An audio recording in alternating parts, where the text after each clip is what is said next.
Мектебімізде қазіргі таңда 1710 бала оқып жатыр. Мектебімізде 18 үйірме жұмыс істейді. Бір ауысымды мектеп болғаннан түстен кейін қосымша үйірмелердің жұмыс істеу мүмкіндігі бар. Ол үйірмелерде біздің оқушыларымыз тегін спортпен, өнермен және де тағы да басқа өзінің қызығушылықтарын іске асыра алады. Мектеп барлық құралдармен қамтамасыз етілген.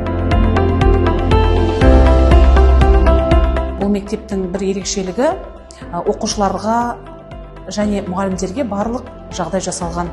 Сабақ барысында сабақты сапалы өткізуге, тиімді өткізуге бірнеше құрал жабдықтармен әр кабинеттер өз пәніне сәйкес жабдықталған. Бұл жерде коворкинг кабинеттерінің көп болуы және бір ауысымдық жүйе, сонымен қатар кітапханамыздың үлкен және оның кітап қоры да көп деп айтсам болады.